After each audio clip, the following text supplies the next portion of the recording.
Some nights survival isn't about money. It's about making it home alive. Lena Hart thought the hardest part of her night would be coaxing applause from an empty bar. She was wrong. One rejection, one powerful man's bruised ego. And suddenly, the streets of New Orleans became a hunting ground. What follows is a story of violence that breaks, protection that binds, and a voice that refuses to stay silent. If you're watching from anywhere in the world, drop your city in the comments. I want to see how far this story travels. And hit that like button. Now, let's begin. Part 1. The stage lights at the Crescent Room were dying, same as everything else in that place. Lena Hart stood under the single working spotlight, her fingers wrapped around a microphone that had seen better decades, and sang to a crowd of 11 people.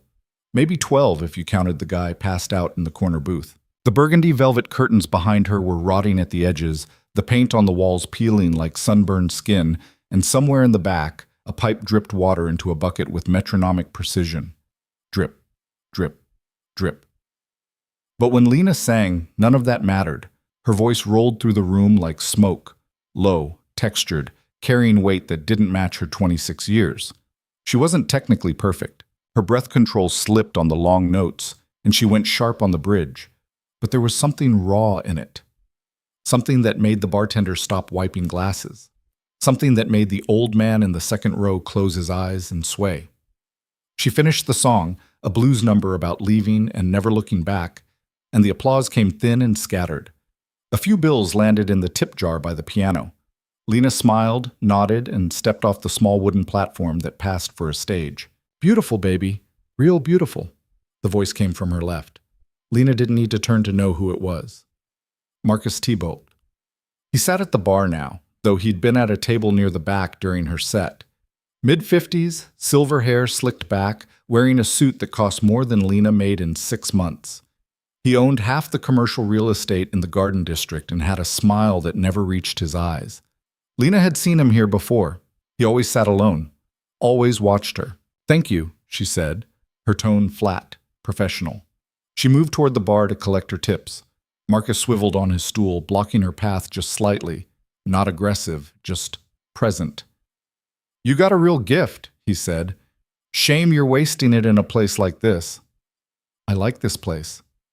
"You like singing for drunks and ghosts?" Lena met his eyes. "I like singing." He chuckled, low and indulgent, like she'd said something charmingly naive. "I got a spot opening up at one of my properties. Uptown, real stage, real crowd, real money." He leaned in, just a fraction. "You interested?" "I'm good here." "You sure? 'Cause from where I'm sitting, you look like you could use a break." Lena's jaw tightened. She knew the game. She'd seen it 100 times in 100 bars. The offer was never just an offer.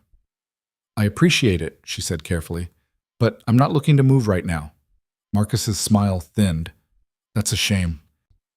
He reached out, his hand hovering near her wrist, not touching, but close enough to make the intention clear.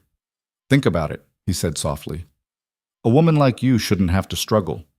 Lena stepped back. "I'm not struggling." The warmth in his expression flickered. For just a second, something colder showed through. "All right," Marcus said, his voice still smooth but edged now. "Your loss, baby." He stood, dropped a $100 bill on the bar, and walked out. Lena exhaled slowly. Her hands were shaking. "You okay?" She turned. Corey, the bartender, was watching her with concern. He was older, 60s, with kind eyes and a scar across his knuckles from a life he didn't talk about. "Yeah," Lena said. "I'm fine." "That guy's bad news." "I know." "You need me to walk you to your car?" Lena shook her head. "I'm parked right outside. I'll be okay." Corey didn't look convinced, but he nodded. Lena collected the cash from the tip jar, $63, enough to cover groceries if she stretched it, and grabbed her coat from the back room. The Crescent Room emptied out fast after midnight. By the time she stepped into the alley behind the bar, the street was quiet. Too quiet. New Orleans was never truly silent, but this corner of the Marigny felt hollowed out tonight. The streetlights flickered. A cat yowled somewhere in the dark. Lena's car, a rusted-out Honda Civic with a dented bumper, sat under a broken lamp halfway down the block. She walked quickly, keys already in her hand. Footsteps. Behind her. Lena's heart kicked. She didn't turn around, she walked faster. The footsteps matched her pace. Hey! The voice was unfamiliar, male, young. Lena's fingers tightened around her keys. She was 10 feet from her car. I said, hey. A hand grabbed her shoulder. Lena spun, and the man was right there, early 20s, thin, with a patchy beard and eyes that looked wrong, glassy, unfocused. Let go, Lena said, her voice sharp. Relax, the man said, grinning. Just want to talk. I don't. She tried to pull away, but his grip tightened.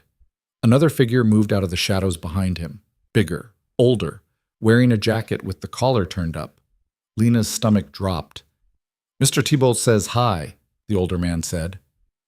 That's when she ran. She didn't think, didn't plan, just bolted. Her heel caught on the cracked pavement and she stumbled, but she didn't fall. She made it 3 steps before someone slammed into her from behind. Lena hit the ground hard. The asphalt tore open her palms. Her head cracked against the curb, and the world tilted, colors smearing. Stupid bitch, someone muttered. A boot caught her in the ribs.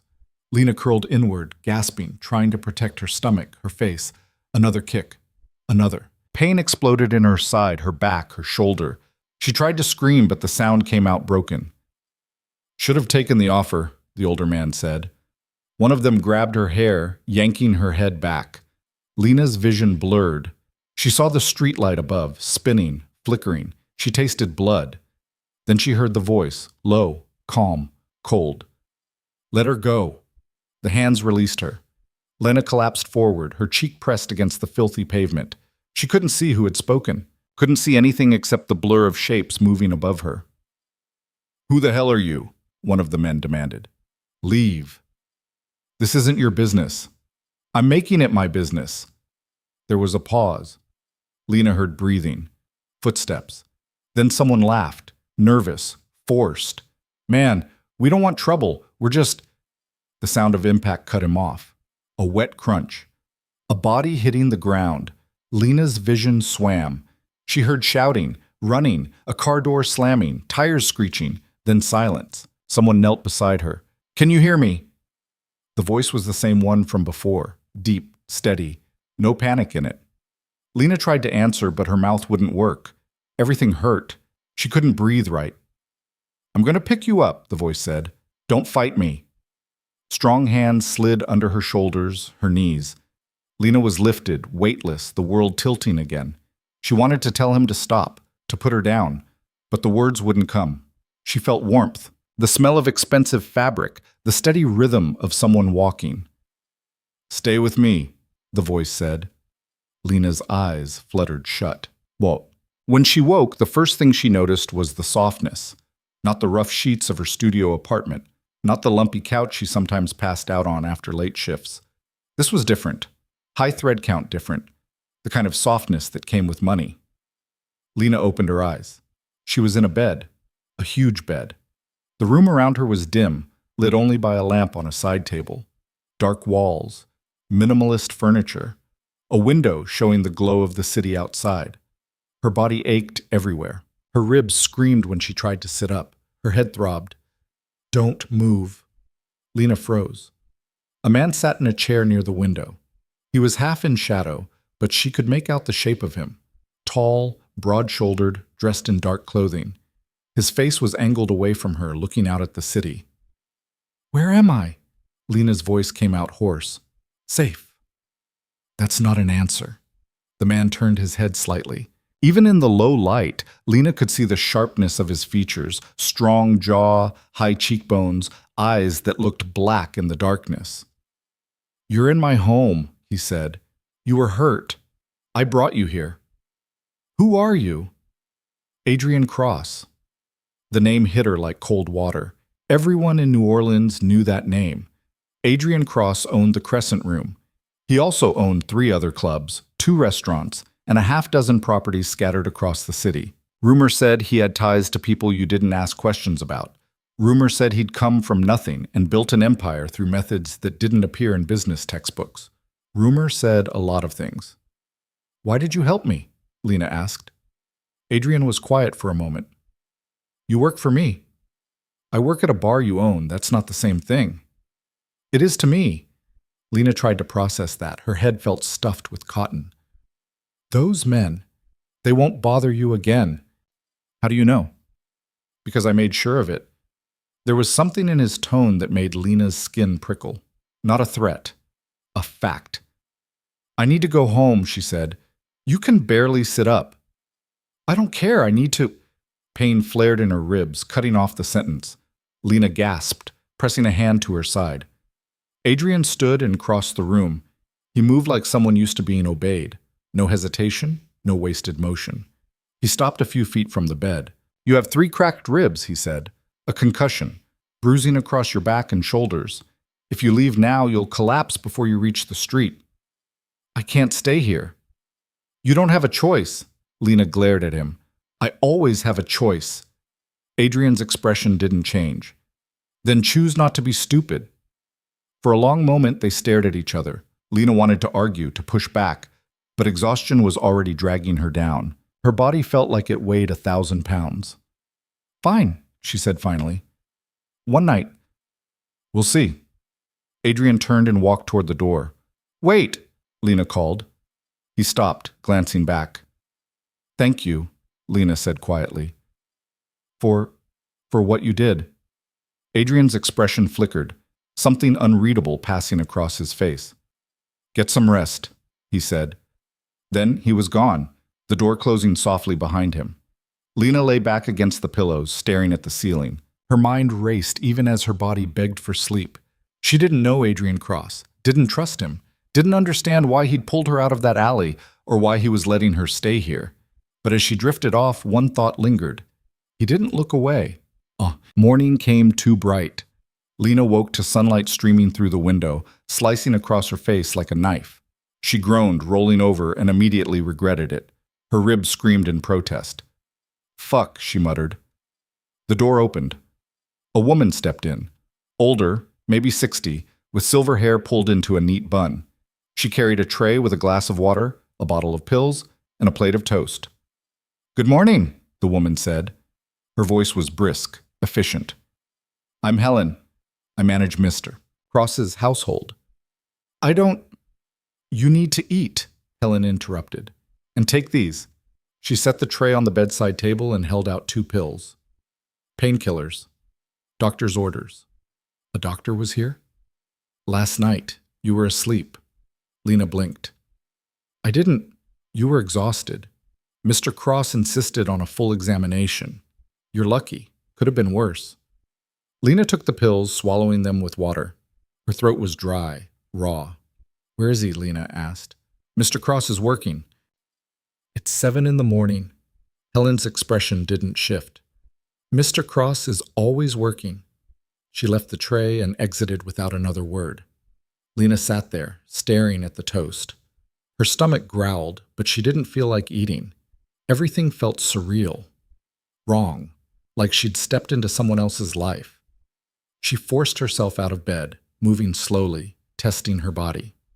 The pain was bad, but manageable. She found a bathroom attached to the bedroom, marble floors, a shower big enough for 3 people, towels that felt like clouds. She caught her reflection in the mirror and flinched. Her face was a mess. A bruise bloomed across her left cheekbone, dark purple edging into yellow. Her lip was split. Her eyes looked hollow. Lena touched the bruise gently and winced. This is what you look like now, she thought. This is what he made you. Marcus Thibault. The rage came fast and hot, burning through the fog of pain. He'd done this. He'd sent those men because she'd said no. Because she'd had the audacity to reject him. Lena gripped the edge of the sink, breathing hard. She wanted to scream, wanted to break something, wanted to march into whatever mansion Marcus lived in, and what? She was nobody. A singer in a dying bar. He was rich, connected, untouchable. There was nothing she could do. Lena splashed cold water on her face and dried off carefully.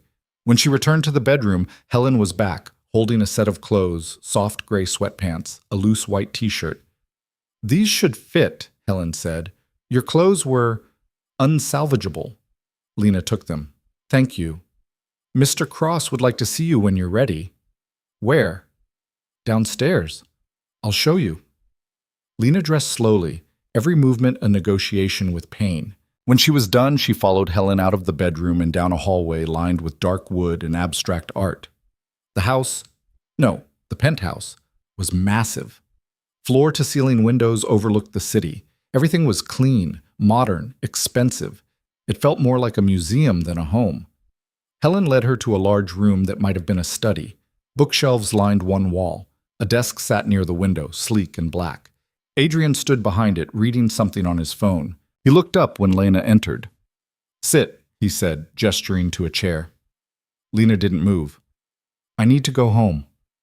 "No." "Excuse me?" Adrian set his phone down. "Those men were sent by Marcus Thibault. You know that, correct?" Lena's throat tightened. "I assumed." "Thibault is vindictive. You embarrassed him. He won't let that go." "So what am I supposed to do? Hide here forever?" "You're supposed to let me handle it." "Handle it how?" Adrian's gaze was steady, unblinking. "That's not your concern." Lena laughed, bitter and sharp. "Not my concern. It's my life. Which is why you're going to stay here until I say otherwise." "You can't just—" "I can." Adrian's tone didn't rise, but the steel in it was unmistakable. "And I will." Lena stared at him, fury boiling in her chest. "You don't own me." "No," Adrian said quietly, "but I'm the only reason you're still alive." The words landed like a slap. Lena opened her mouth to argue, to push back, but nothing came out. Because he was right. If he hadn't been there last night, she didn't want to think about what would have happened. "I have a life," Lena said finally, her voice shaking. "A job, an apartment. I can't just disappear." "Your apartment is a fourth-floor walk-up in Treme with a broken lock. Your job pays you in cash under the table. You have no family in the city." Adrian's expression didn't change. "You won't be missed." Lena felt something crack inside her. "Fuck you." Adrian didn't react. "Helen will bring you meals. If you need anything, ask her. The doctor will check on you tomorrow." "And if I just leave?" "You won't." "Why? You gonna lock me in?" "No." Adrian picked up his phone again, dismissing her. "Because you're smarter than that." Lena wanted to scream, wanted to throw something. Instead, she turned and walked out, her hands clenched into fists. The next 3 days blurred together. Lena stayed in the guest room, moving between the bed and the window. Helen brought her food. The doctor came and went. Adrian was a ghost. She heard him sometimes, moving through the penthouse, but he never came to see her. She tried to leave once, on the second day. Made it as far as the elevator before Helen appeared, calm and unbothered, and asked if she needed anything from the store. Lena went back to her room. She hated it, hated feeling trapped, hated the softness of the bed and the silence of the space, hated that her body was healing while her mind spun in circles. But most of all, she hated that a part of her, small, buried, stubborn, felt safer here than she had in years. On the fourth night, Lena couldn't sleep. She wandered out of her room, moving through the dim hallway. The penthouse was quiet, empty. She found herself in the main living area, staring out at the city lights. "Can't sleep?" Lena jumped. Adrian stood in the doorway holding a glass of whiskey. He was dressed down, black t-shirt, jeans. It was the most casual she'd seen him. "You scared the hell out of me," Lena said. "Sorry." He crossed the room and stood a few feet away, looking out at the same view. "Why are you doing this?" Lena asked. "Doing what?" "Helping me. Keeping me here." "You don't know me." Adrian took a sip of his drink. "I know enough." "That's not an answer." "It's the only one I have." Lena studied him. In the low light, his features were softer, less severe, but his eyes, those were still guarded, still distant. "Who hurt you?" Lena asked quietly. Adrian's jaw tightened. "Go to bed, Lena." "I'm serious. You don't do this." She gestured around the room. "Unless something broke you first." For a long moment, Adrian didn't respond. Then he turned to face her fully. "You want the truth?" he said. "Fine. I was 14 when my mother died. Overdose. My father was already gone. Prison, I think, but I never checked. I ended up on the streets, did things I'm not proud of to survive. By the time I was 20, I'd clawed my way into something resembling a life. And I learned one thing: people like Marcus Thibault only stop when someone makes them. Lena's breath caught. And you're going to make him stop? Yes. How? Adrian's smile was cold, humorless. You don't want to know.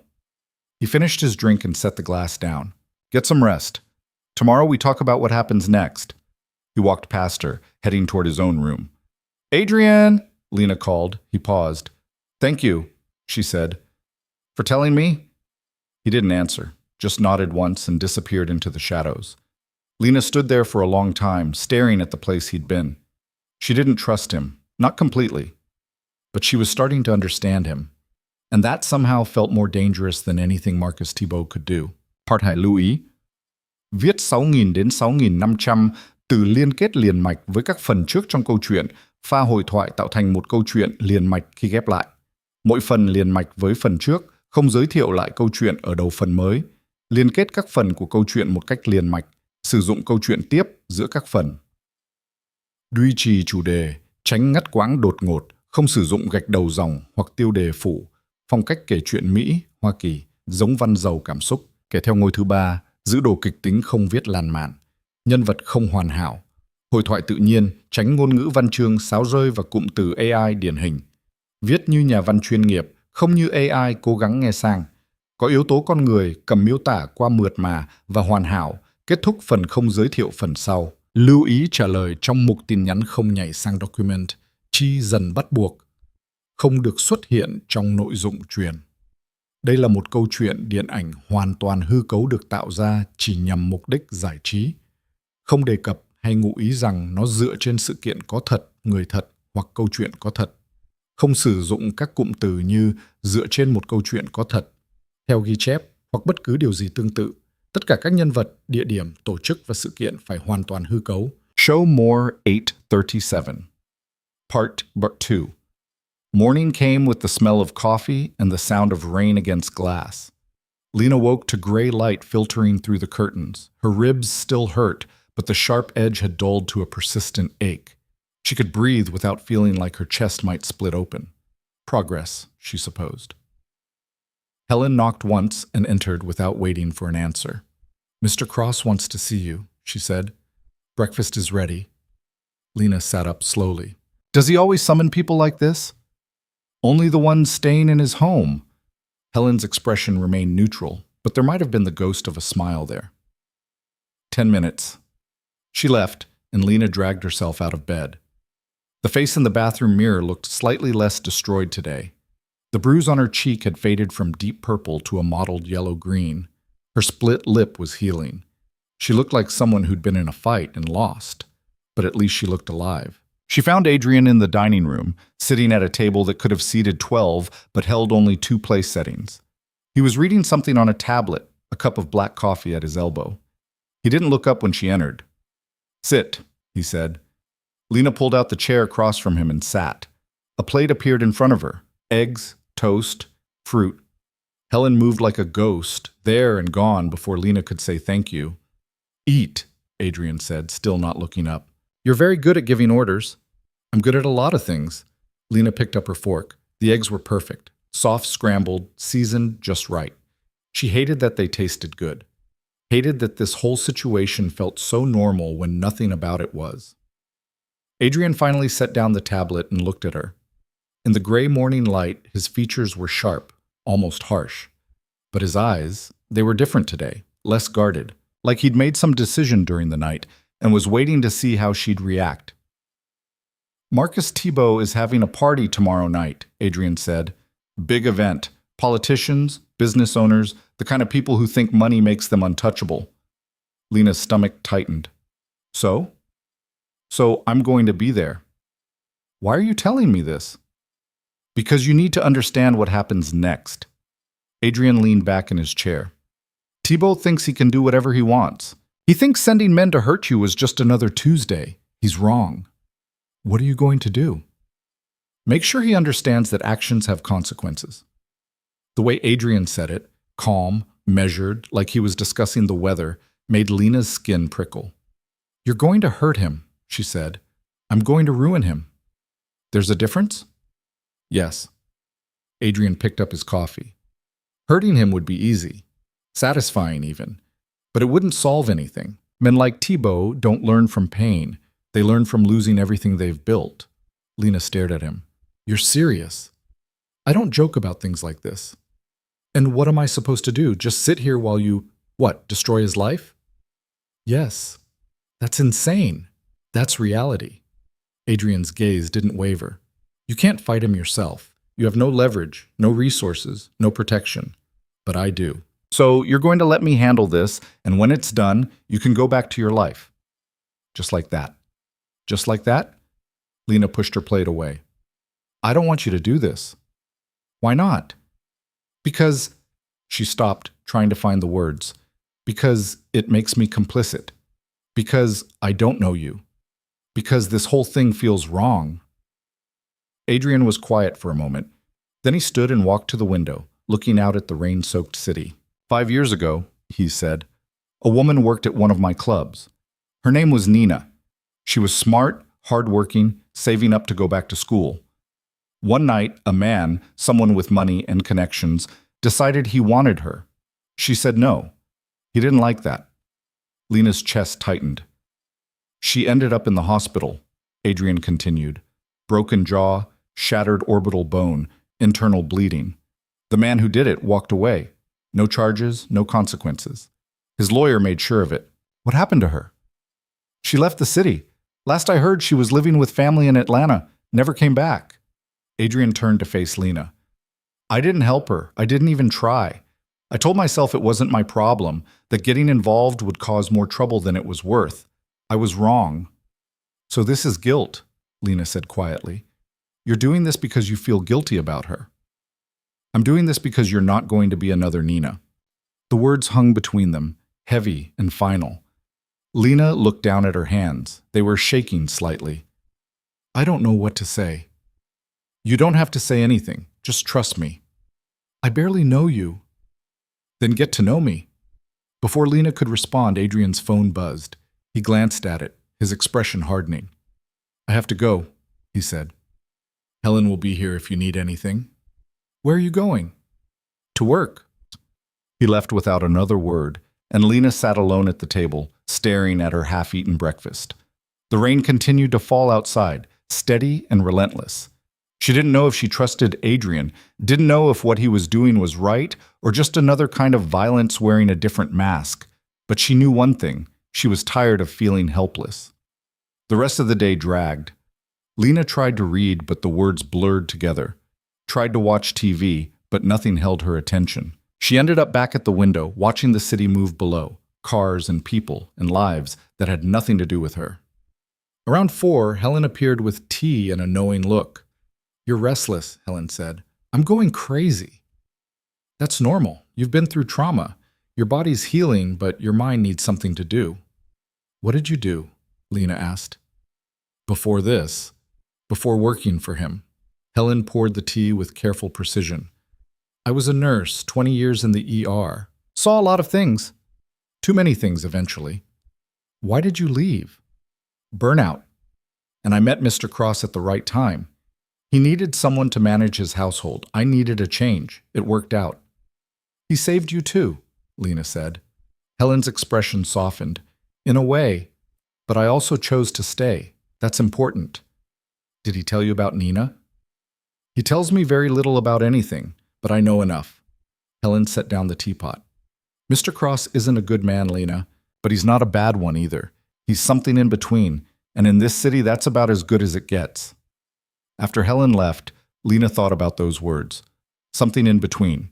Not a hero, not a villain, just a man with scars who decided to do something about hers. That night, Lena couldn't sleep again.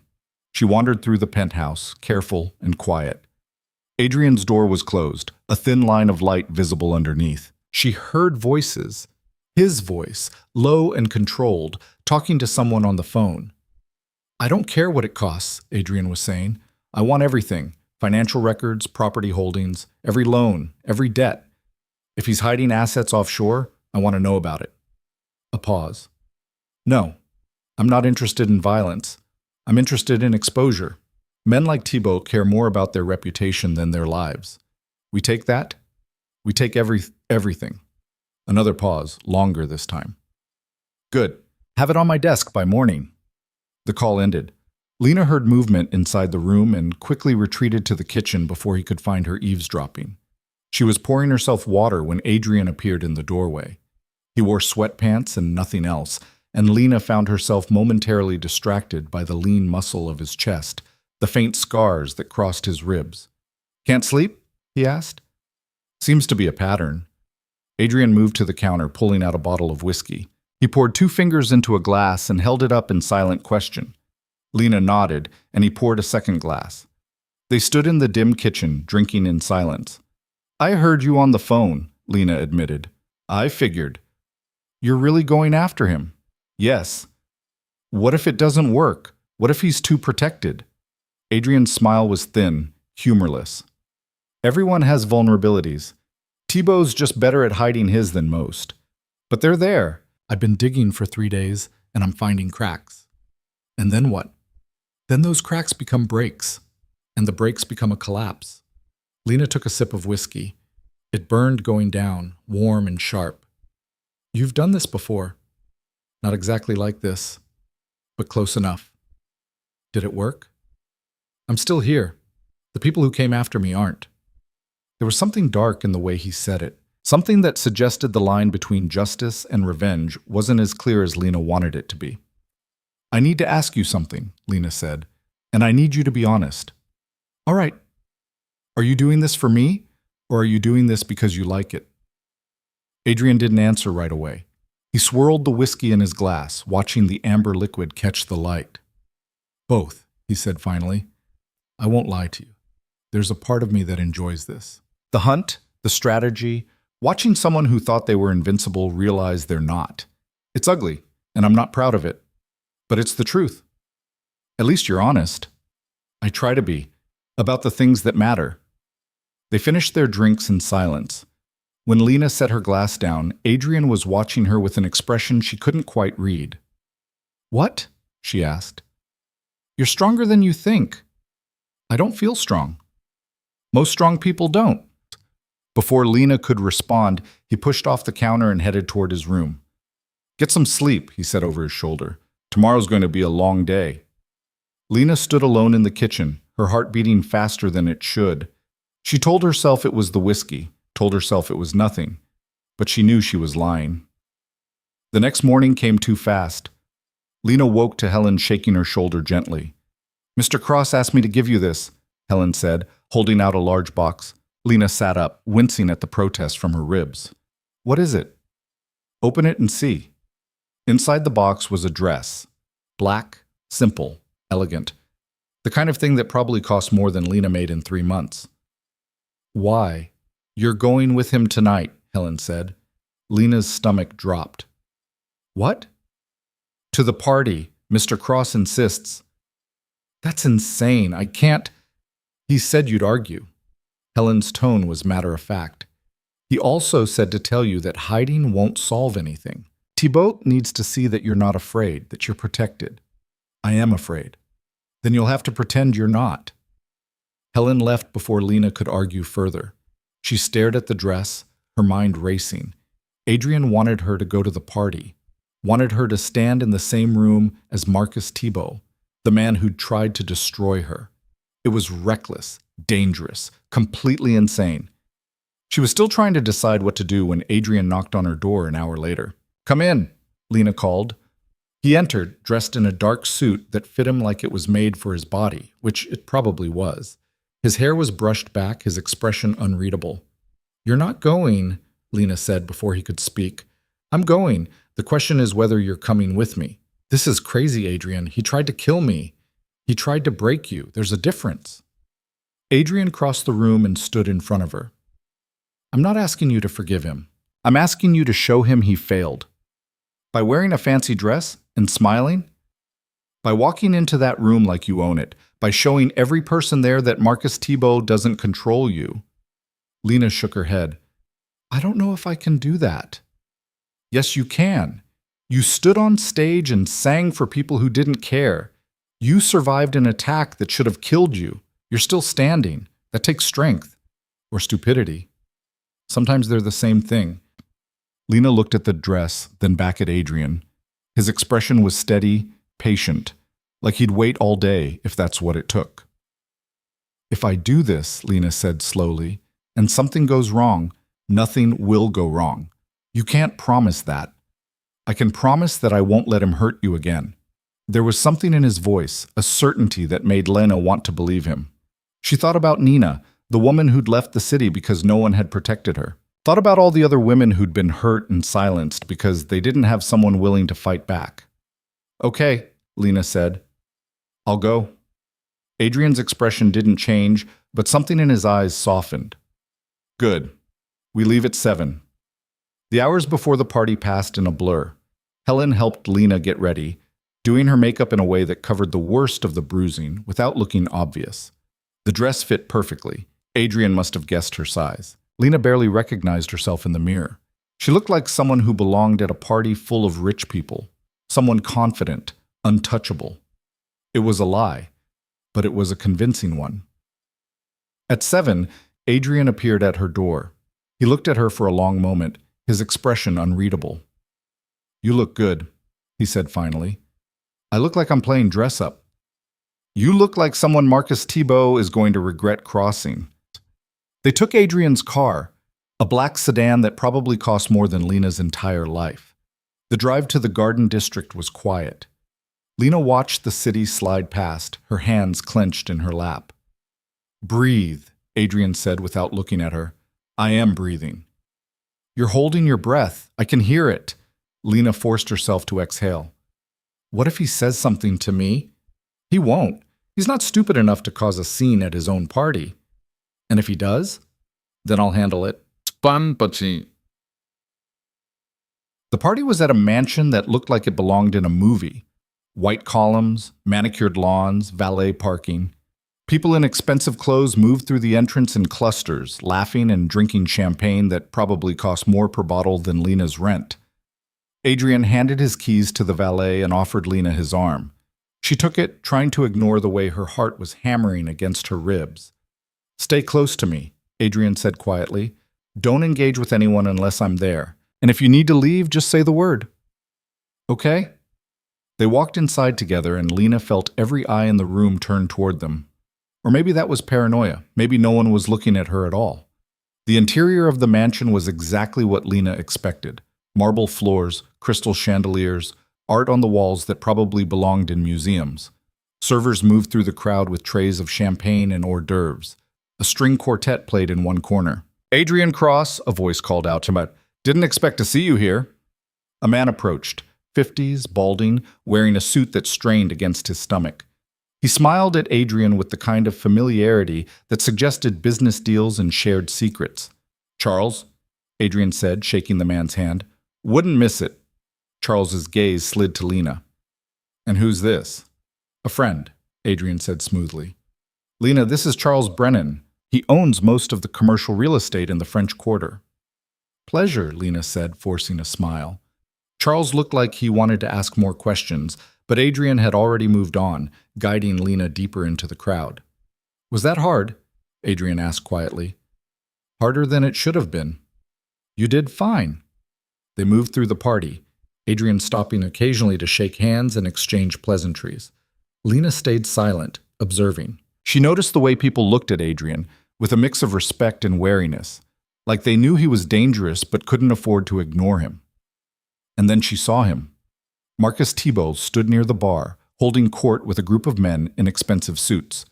He was laughing at something, his head thrown back, completely at ease, like he didn't have a care in the world, like he hadn't sent men to destroy her less than a week ago. Lena's breath caught. Her hands went cold. Adrian noticed immediately. His grip on her arm tightened slightly, not painful, just grounding. Breathe, he said again. He's right there. I know. He's acting like nothing happened. That's what men like him do. They pretend. But inside, he's worried. I made sure of it. Marcus's gaze swept across the room and landed on them. For a moment, his expression didn't change. Then recognition flickered in his eyes. followed by something darker. Surprise. Anger. Fear. He excused himself from his group and started walking toward them. Lena's entire body tensed. Adrian, I've got you. Just breathe. Marcus stopped a few feet away, his smile fixed but cold. Adrian, he said, I didn't know you were coming. Last-minute decision. Marcus's eyes moved to Lena. Up close, she could see the calculation behind his expression. He knew who she was, and he knew she shouldn't be here.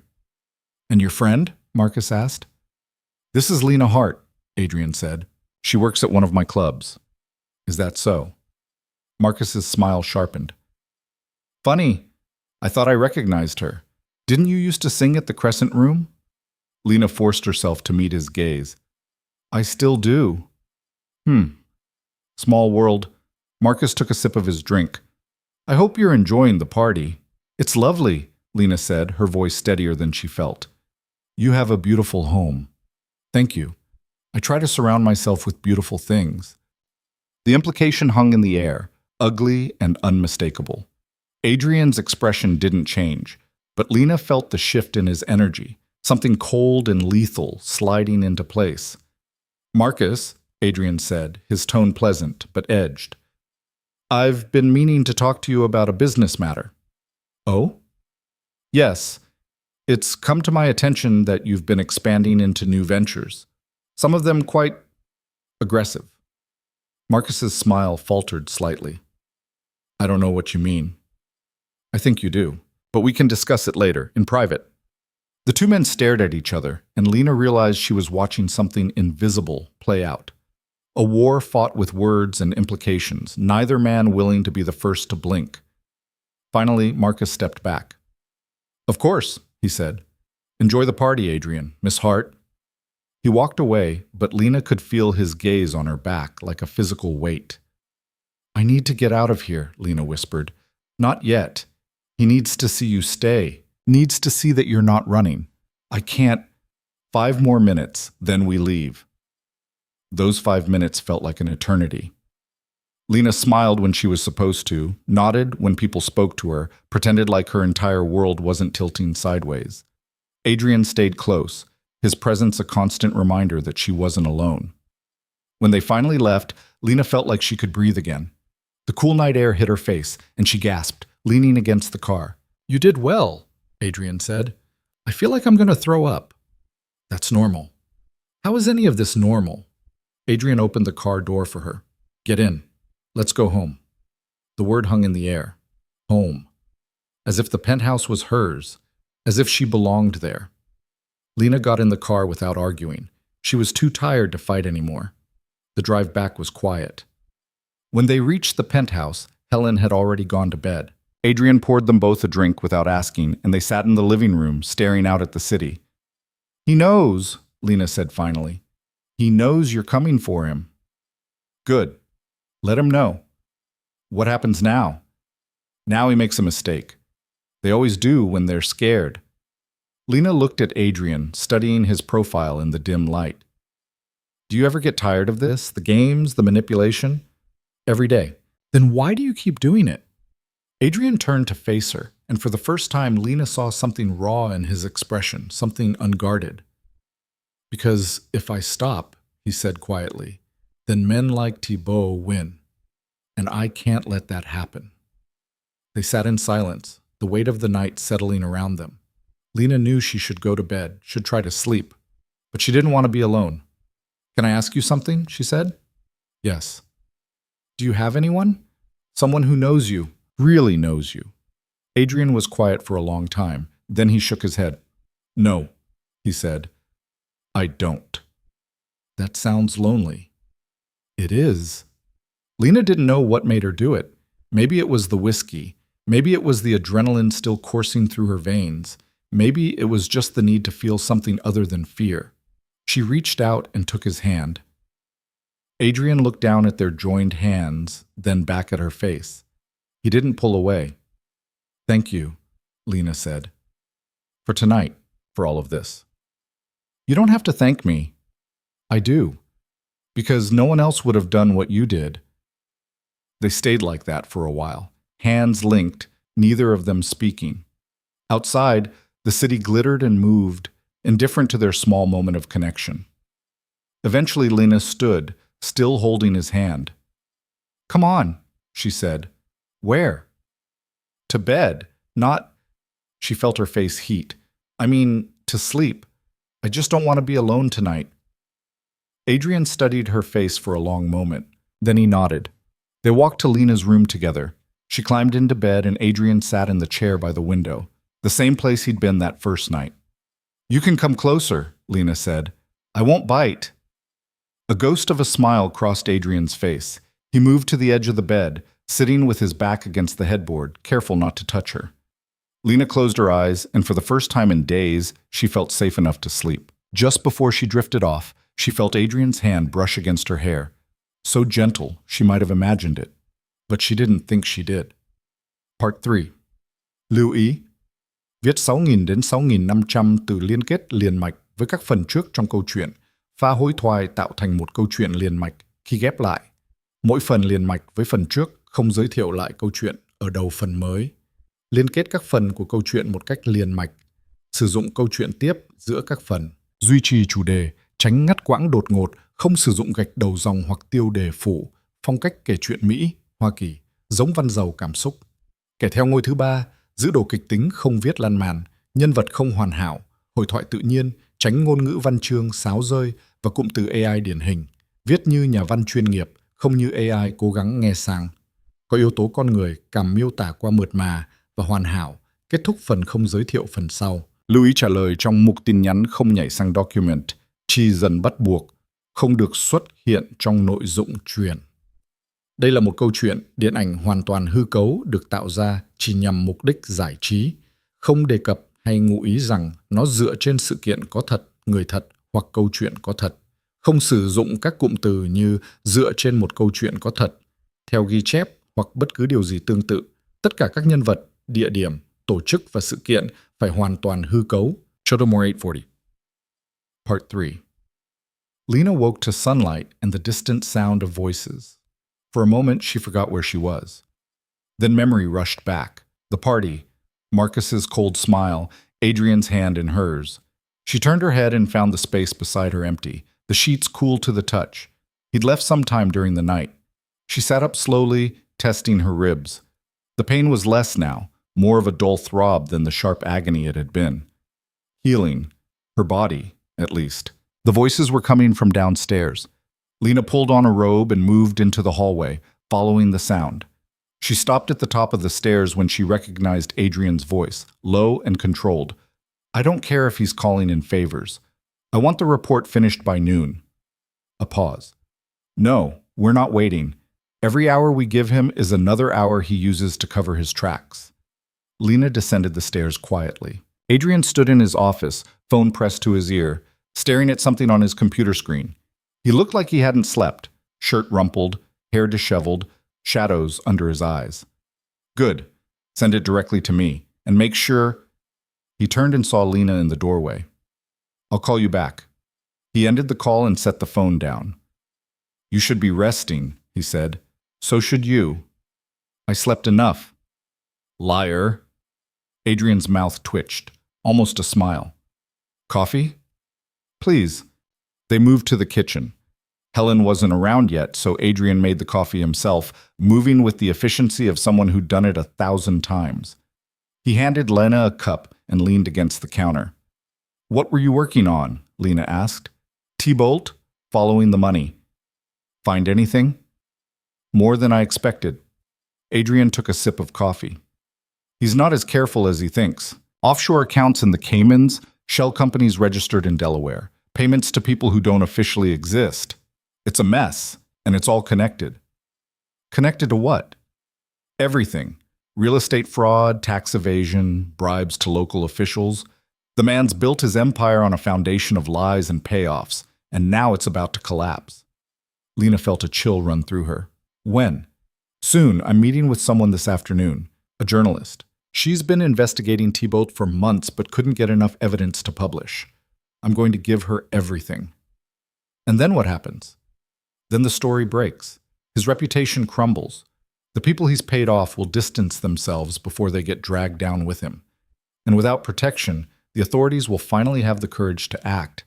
It sounded so simple when Adrian said it, clinical. But Lena knew there was nothing simple about destroying a man's life, even if he deserved it.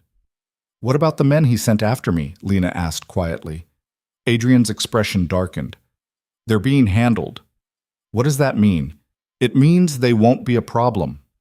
"Adrian, you don't want the details, Lena. Trust me." She did trust him, and that was the problem. She trusted a man who spoke about ruining lives and handling problems with the same casual tone most people use to discuss dinner plans. "I need to go back to work," Lena said suddenly. Adrian frowned. "Not yet. It's been almost 2 weeks. I can't hide forever." "You're not hiding. You're recovering." "I'm going crazy sitting here doing nothing. I need to sing. I need to feel normal again." "Normal doesn't exist anymore. Not after what happened." Lena set her cup down too hard, coffee sloshing over the rim. "Stop telling me what I can and can't do. I'm grateful for everything you've done, but I'm not your prisoner." "I never said you were." "Then let me go back to my life." Adrian was quiet for a long moment, his jaw tight. Then he pulled out his phone and made a call. "It's me," he said when someone answered. "I need security at the Crescent Room. Starting tonight. 2 people, minimum, good ones." A pause. "I don't care what it costs, just make it happen." He hung up and looked at Lena. "You can go back to work," he said. "But you don't go alone, and you don't leave without telling someone where you're going. Those are my terms." "I don't need a babysitter." "You need to stay alive, take it or leave it." Lena wanted to argue, but she could see the set of his shoulders, the steel in his eyes. This was as far as he'd bend. "Fine," she said. "I'll take it." That night, Lena stood backstage at the Crescent Room for the first time in 2 weeks. The familiar smell of cigarette smoke and spilled beer washed over her, and something in her chest loosened. This was home. Broken and fading, but home. Corey appeared from behind the bar, his weathered face breaking into a smile. "Look who's back from the dead," he said, pulling her into a careful hug. "Thought we lost you." "Can't get rid of me that easy." "You look good. Better than I expected." "Makeup does wonders." Corey's smile faded. "I heard what happened. Some of it, anyway. Those men—" "It's handled," Lena said quickly. "I don't want to talk about it." He nodded, understanding. "You sure you're ready to be back?" "No, but I'm doing it anyway." The crowd that night was bigger than usual. Word had spread that Lena was performing again. She saw faces she recognized, regulars who'd been coming for years. But she also saw the 2 men Adrian had sent, young, professional, wearing dark suits that screamed security. They stood near the exits, watching everything. Lena took the stage at 9. The spotlight hit her face, and for a moment she couldn't breathe. Her hands shook, her throat closed up. Then she opened her mouth and sang. The first note came out rough, uncertain, but the second was stronger. And by the third she was back, not the same as before, but something different, something deeper. She sang about loss and survival, about breaking and rebuilding. The words poured out of her like blood from a wound, raw and necessary. The crowd was silent. Even the drunk stopped talking. When she finished the first song, the applause came thunderous and real. Lena felt tears prick her eyes, but she blinked them back. "Thank you," she said into the microphone. Her voice cracked slightly. "It's good to be home." She sang 3 more songs, then took a break. Backstage, she found Adrian waiting. He shouldn't have surprised her, but he did. "You came," Lena said. "I wanted to hear you sing." "And? You're good. Better than I expected." "Thanks, I think." Adrian stepped closer. "You were scared up there." "How did you know?" "I could see it, but you did it anyway." Lena looked down at her hands. They were still trembling slightly. "I kept thinking about that night, about the alley. I thought I wouldn't be able to do it. But you did." "Yeah." She met his eyes. "I did." Something passed between them, an understanding that didn't need words. Adrian reached out and tucked a strand of hair behind her ear, his touch gentle. "You're stronger than you think," he said. Before Lena could respond, her phone buzzed. She pulled it out and saw a text from an unknown number. "You shouldn't have come back." Her blood went cold. Adrian saw her expression change. "What is it?" Lena showed him the phone. His jaw clenched, and he immediately pulled out his own phone, typing rapidly. "It's him," Lena whispered. "It has to be." "We don't know that." "Who else would it be?" Adrian didn't answer. He was already calling someone, his voice low and urgent. Lena heard fragments. "Trace this number, and I want a location now." One of the security guards appeared at Adrian's shoulder, speaking quietly. Adrian nodded and turned back to Lena. "We're leaving," he said. "I have another set." "Not tonight. Come on." He took her hand and led her out through the back. The car was waiting, engine running. They climbed in, and the driver pulled away before Lena could even get her seatbelt on. "This is insane," Lena said. "It's just a text." "It's a threat, and threats escalate." "You're overreacting." Adrian turned to face her, his expression hard. "The last time someone threatened you, you ended up in a hospital bed. I'm not taking chances." Back at the penthouse, Adrian paced while Lena sat on the couch, her mind spinning. Helen appeared with tea, gave Adrian a look that said, "Calm down," and disappeared. "We need to accelerate the timeline," Adrian said, more to himself than to Lena. "The story needs to break tomorrow." "Is it ready?" "It'll have to be." Lena watched him move, sharp, controlled, dangerous. She'd seen him calm, seen him careful. But this was different. This was a man who'd decided to go to war. "Talk to me," she said. Adrian stopped pacing. "What?" "You're spiraling. Talk to me." "I'm not spiraling. I'm planning." "You're angry." "Of course I'm angry. He threatened you." "He's been threatening me since this started. Why is this different?" Adrian was quiet for a long moment. Then he sat down beside her, close enough that their shoulders almost touched. "Because you're not supposed to be part of this," he said quietly. "You were supposed to stay safe while I handled it. But he keeps pulling you back in, and I can't—" He stopped, jaw working. "I can't let him hurt you again." Lena felt something shift in her chest. "Adrian, I know what you're going to say, that I'm too invested, that this is about more than just protecting you, and you're right, but I don't care." "What are you saying?" Adrian turned to look at her, and the intensity in his eyes made her breath catch. "I'm saying that somewhere between pulling you out of that alley and watching you sing tonight, this stopped being about revenge. It became about you." Lena's heart hammered. "That's a bad idea." "I know. We barely know each other." "I know. You're dangerous. Your whole life is dangerous." "I know that too." "Then why—" Adrian reached out and cupped her face with one hand, his thumb brushing across her cheek. "Because you make me want to be less dangerous," he said. "And I haven't wanted that in a very long time." Lena should have pulled away, should have reminded him, and herself, that this was complicated and messy and bound to end badly. But she didn't. Instead, she leaned in and kissed him. It was tentative at first, careful, like they were both testing the waters. Then Adrian's hand slid into her hair, and the kiss deepened, becoming something urgent and necessary. When they finally broke apart, they were both breathing hard. "This is a terrible idea," Lena whispered. "Absolutely. We should stop." "Probably." Neither of them moved. Adrian stood abruptly and walked to the window, putting distance between them. Lena watched him, her lips still tingling. "I need to focus," Adrian said, his back to her. "T-Bolt is making moves, and I can't afford to be distracted." "Right, of course." "Once this is over, you don't have to explain. I get it." Adrian turned, and the look on his face was something between regret and longing. "No, you don't, but you will."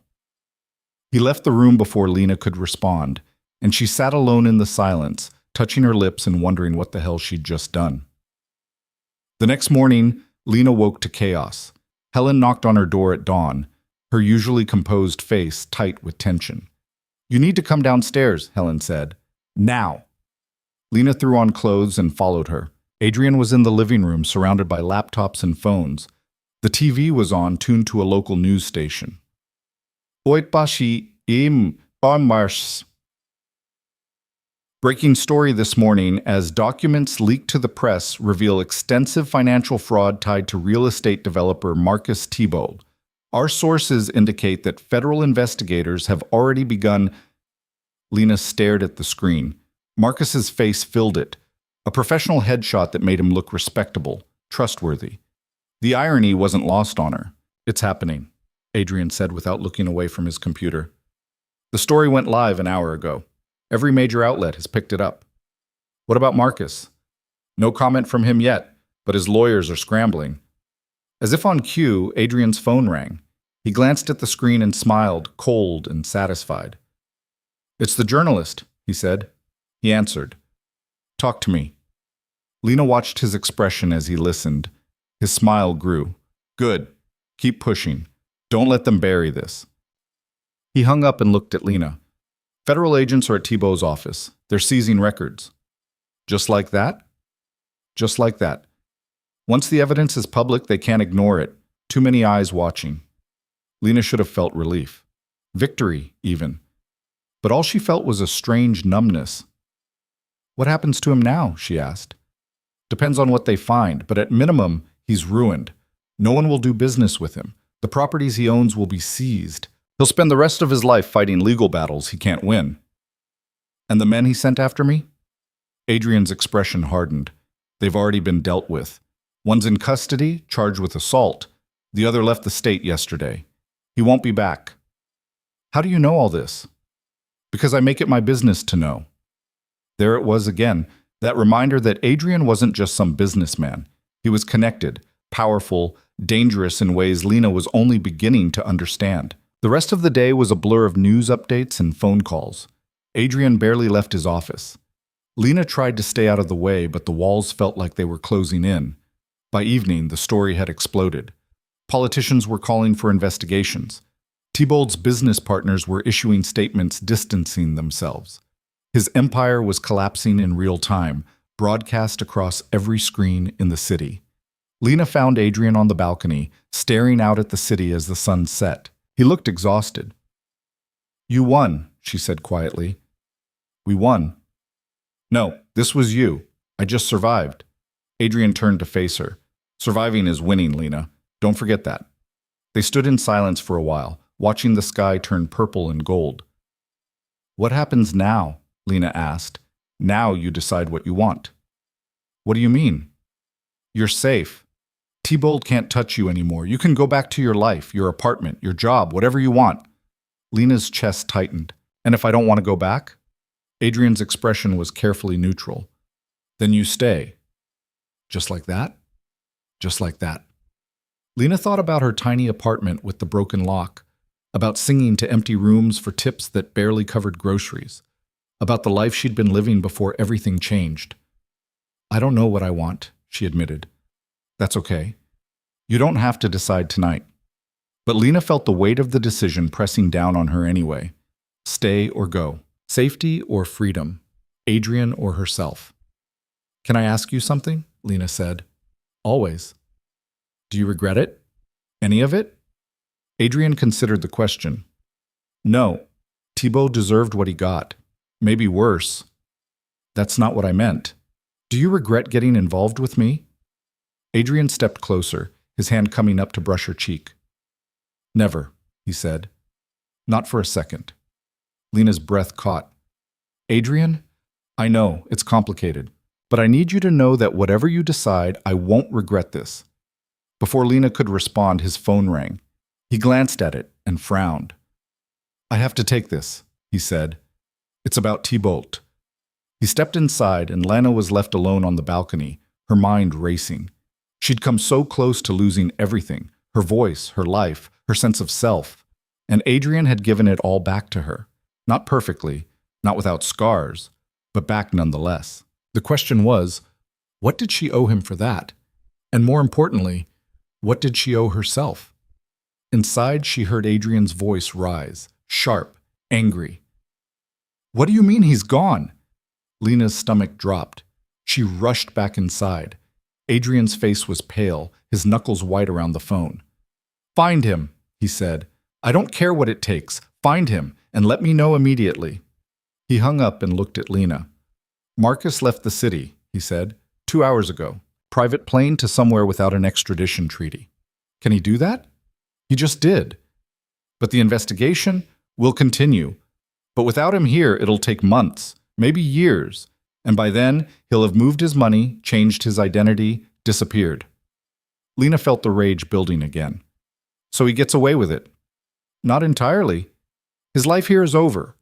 But he's not going to prison. Not anytime soon. That's not good enough. Adrian's expression was grim. I know, but it's what we've got. Lena wanted to scream, wanted to throw something. Instead, she stood there, shaking with anger and frustration. I want him to pay, she said quietly. He will, eventually. You don't know that. No, but I have to believe it. They stood in the silence of Adrian's penthouse, two people bound together by violence and survival, and Lena realized something. This wasn't over. Marcus might have run, but the damage he'd caused, the scars he'd left, those were still here. And somehow she and Adrian would have to figure out how to live with them. I'm not leaving, Lena said suddenly. Adrian looked at her. What? I'm not going back to my apartment. Not yet. I need... She stopped, trying to find the words. I need to figure out who I am now, after all this. And I can't do that alone. You want to stay here? Is that okay? Adrian's expression softened. Yeah, it's okay. Lena crossed the room and took his hand. It was becoming a habit, this reaching for him when the world felt too heavy to carry alone. We'll figure this out, she said. Together. Adrian squeezed her hand. Together. And for the first time since the night in the alley, Lena felt like maybe, just maybe, she was going to be okay. Part 4. Louis. Viết sao nghìn đến sao nghìn năm Trump to liên kết liền mạch với các phần trước trong câu chuyện, và hối thoại tạo thành một câu chuyện liền mạch khi ghép lại. Mỗi phần liền mạch với phần trước, không giới thiệu lại câu chuyện ở đầu phần mới. Liên kết các phần của câu chuyện một cách liền mạch. Sử dụng câu chuyện tiếp giữa các phần. Duy trì chủ đề, tránh ngắt quãng đột ngột, không sử dụng gạch đầu dòng hoặc tiêu đề phụ. Phong cách kể chuyện Mỹ, Hoa Kỳ, giống văn giàu cảm xúc, kể theo ngôi thứ ba, giữ độ kịch tính không viết lan man, nhân vật không hoàn hảo, hội thoại tự nhiên, tránh ngôn ngữ văn chương sáo rơi và cụm từ AI điển hình. Viết như nhà văn chuyên nghiệp, không như AI cố gắng nghe sang. Có yếu tố con người, cầm miêu tả qua mượt mà và hoàn hảo, kết thúc phần không giới thiệu phần sau. Lưu ý trả lời trong mục tin nhắn không nhảy sang document, chi dần bắt buộc, không được xuất hiện trong nội dung truyền. Đây là một câu chuyện điện ảnh hoàn toàn hư cấu, được tạo ra chỉ nhằm mục đích giải trí, không đề cập hay ngụ ý rằng nó dựa trên sự kiện có thật, người thật hoặc câu chuyện có thật, không sử dụng các cụm từ như dựa trên một câu chuyện có thật, theo ghi chép hoặc bất cứ điều gì tương tự. Tất cả các nhân vật, địa điểm, tổ chức và sự kiện phải hoàn toàn hư cấu. Showmore 8 giờ 42 phút, Part 1. The weeks that followed felt like living in two worlds at once. In one world, Lena returned to the Crescent Room 3 nights a week, singing to crowds that grew larger with each performance. Word had spread, not about what happened to her, but about the raw intensity she brought to the stage now. People came to hear the girl who sang like she had something to prove, like every note was a fight she refused to lose. In the other world, she came home to Adrian's penthouse, where they circled each other like planets caught in gravity, close enough to feel the pull, careful not to collide. It was a Tuesday morning when everything shifted. Lena woke to find Adrian already gone, which wasn't unusual. What was unusual was the envelope on the kitchen counter with her name written across it in his sharp, precise handwriting. Inside was a key and a note. The apartment next door. It's yours if you want it. No strings. Just space to breathe. Lena stared at the key, her throat tight. She'd been staying in Adrian's guest room for almost a month now, and while he'd never made her feel unwelcome, she knew it couldn't last forever. But this, offering her a place of her own while keeping her close, felt like something more than simple kindness. It felt like he was trying to give her what she needed before she even knew to ask for it. Helen appeared in the doorway, reading glasses perched on her nose. He's been working on that for 2 weeks, Helen said. Had the place completely renovated. New furniture, new everything. Why didn't he tell me?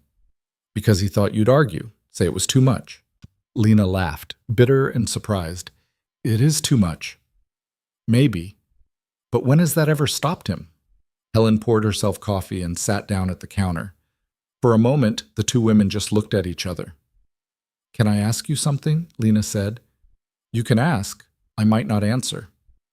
Does he do this often? Take in strays? Helen's expression softened. You're not a stray, Lena. You're the first person in 5 years he's let get close to him. The first person who's made him want something other than revenge and control. That's what scares me. Good. You should be scared. Love always starts with fear. Who said anything about love? Helen just smiled and left the kitchen, her footsteps echoing down the hall. Lena sat alone with the key in her hand, thinking about what Helen had said. Love. The word felt too big, too complicated. But something was happening between her and Adrian, something that went beyond gratitude and protection, something that kept her awake at night, wondering what would happen if she let herself fall. She found Adrian in his office that evening, surrounded by papers and laptop screens. He looked up when she entered, his expression guarded. You found it, he said. Lena held up the key. You should have told me. Would you have said yes? I don't know. Maybe. That's why I didn't ask. Lena crossed the room and sat on the edge of his desk. You can't just make decisions for me, Adrian. I wasn't making a decision. I was offering an option. An option that cost you how much? Does it matter? Yes. Because I can't afford this, any of this, and I don't want to owe you. Adrian leaned back in his chair, studying her face. You don't owe me anything, Lena. The apartment is there if you want it. If you don't, that's fine too. But either way, it's not a transaction. Then what is it? It's me trying to give you what you need. Space. Independence. A place that's yours. Lena felt her defenses cracking. Why? Because you deserve it. Because I want you to stay, but not because you feel trapped. The honesty in his voice undid her. She reached out and took his hand, lacing their fingers together. Thank you, she said quietly. For the apartment. For everything. Adrian's thumb brushed across her knuckles. Does that mean you'll take it? Yeah, I'll take it. Something in his expression eased, and Lena realized he'd been more nervous about this than he'd let on. The great Adrian Cross. Afraid she might say no. Can I see it? She asked. Now? Why not? Adrian stood, still holding her hand, and led her out of the office.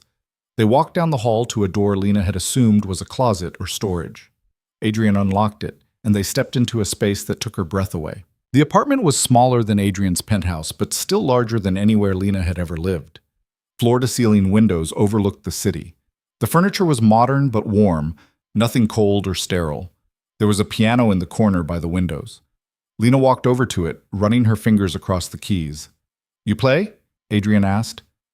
A little. Taught myself when I was a kid. Then it's yours. Lena pressed down on middle C, and the note rang out clear and true. She felt tears prick her eyes and blinked them back.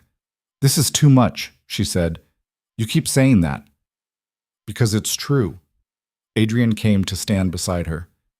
What if I told you it's not enough? That I'd give you more if I could? Lena turned to face him. Why are you doing this? I think you know why. The air between them felt charged, heavy with things unsaid. Lena's heart hammered as Adrian reached out and tucked a strand of hair behind her ear. I'm not good at this, he said quietly. The feelings part. I've spent most of my life avoiding it. So have I. But with you, I don't want to avoid it. I want... He stopped, jaw working. I want to try. Lena's breath caught. Try what? This. Us. Whatever this is. That's a terrible idea. Probably. We're going to hurt each other. Maybe. I don't know if I'm ready for this. Adrian's hand cupped her cheek, his thumb brushing her bottom lip. Then we'll go slow. As slow as you need. Lena closed her eyes, leaning into his touch.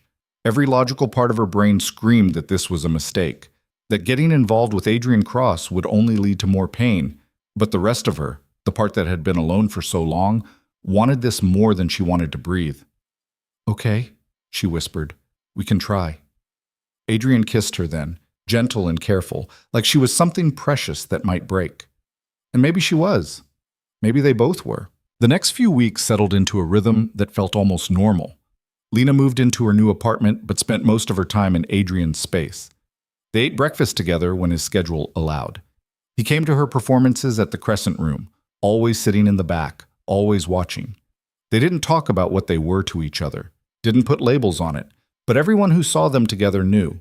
Corey mentioned it one night after Lena's set. "So you and the boss," he said, wiping down glasses.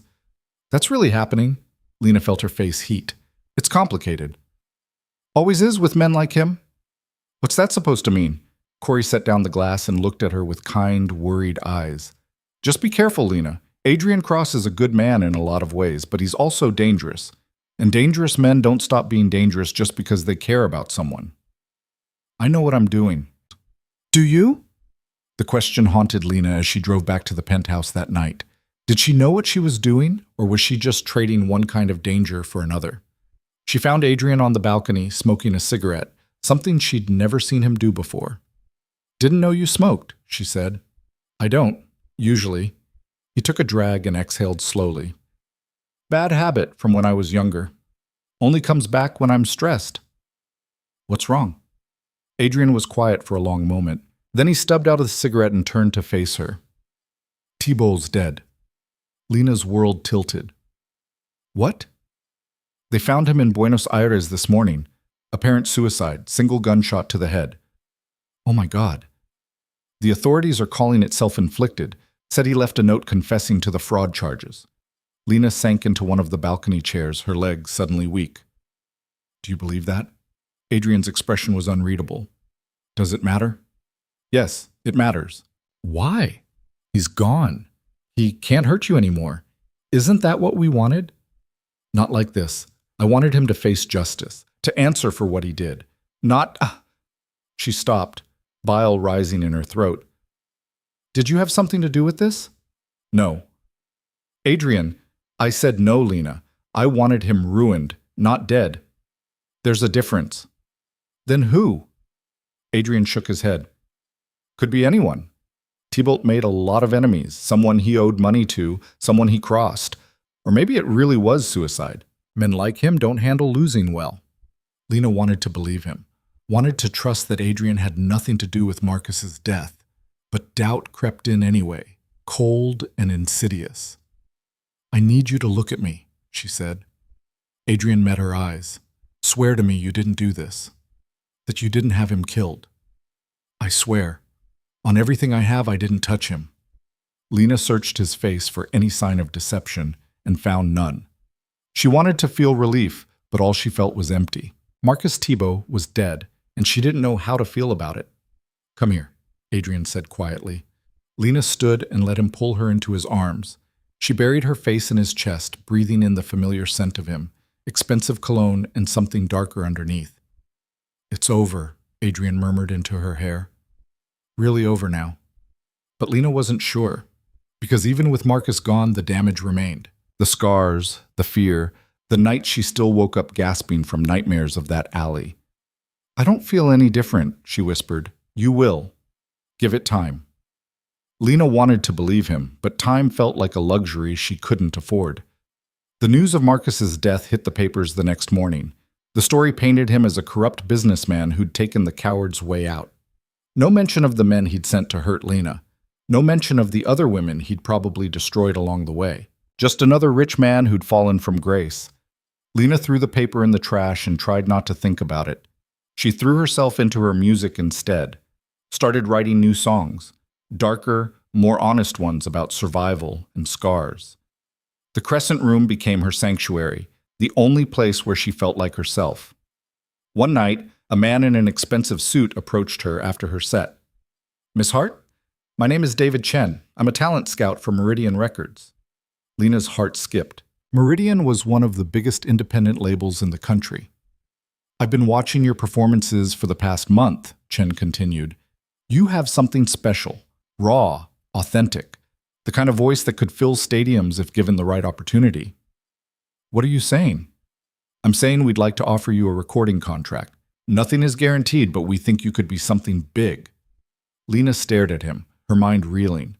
A recording contract. A real chance at a music career. This was everything she'd ever wanted. "I need to think about it," she said. Chen smiled and handed her a business card. Of course, take your time. Call me when you're ready to talk details. After he left, Lena sat backstage, holding the card like it might disappear. Corey found her there 20 minutes later. You okay? He asked. Someone just offered me a record deal. Shit, that's huge. Yeah. You don't sound happy. Lena looked up at him. I am, I think. It's just, everything's changing so fast. A month ago, I was barely surviving. Now I have an apartment, a relationship with a man who terrifies and fascinates me in equal measure, and a possible music career. It doesn't feel real. Maybe that's the point. Maybe your real life is just starting. Lena wanted to believe that, wanted to think that all the pain and fear had led somewhere worth going. She told Adrian about the offer when she got home. He was in the kitchen, making tea, a new habit he'd picked up because Lena preferred it to coffee at night. That's incredible, he said, genuine warmth in his voice. You're going to take it, right? I don't know. What if I'm not ready? You're ready. You've been ready for years. You just didn't have the opportunity. Lena took the cup of tea he offered. What if I fail? Then you fail, and you try again. But you won't know unless you take the chance. When did you become so wise? Adrian's smile was soft, almost vulnerable. I'm not wise. I just know what it looks like when someone's too scared to reach for what they want. And I don't want that for you. Lena set down her cup and crossed to him, wrapping her arms around his waist. He held her close, and for a moment they just stood there in the quiet of the kitchen. I'm scared, Lena admitted. I know. Not just of failing, of losing this. Us. Adrian pulled back enough to look at her. Why would you lose us? Because if I take this deal, everything changes. I'll be traveling, recording, doing press, and you have your life here, your businesses. How do we make that work? We figure it out, together. What if it's not enough?